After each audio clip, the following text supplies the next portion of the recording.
So now people are talking about replacing 5 engineers, right? One engineer replacing 5 engineers. So do you believe that this is going to happen soon?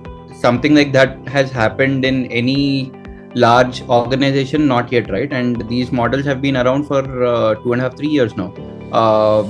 Had kind of changed the way people work, right? So this is again that level of a fundamental change, right? So I think similarly coding problem, right? So again, pick up any lead code problem, dump it in Claude, it will give you an answer, no doubt about it, right?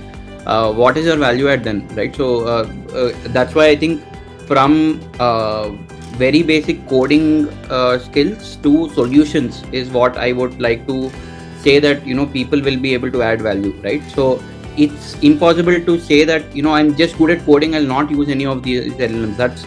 That in my opinion is foolish, probably, right? Because again, you are closing your eyes to a lot of productivity gains that are at play, right? And at the same time, you cannot say that I am very good at AI, I will not care about being a good coder. That's also not a very wise thing to say, right? What is it that you're trying to learn? What is it that you're trying to upskill yourself on?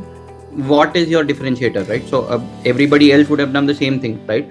So I think there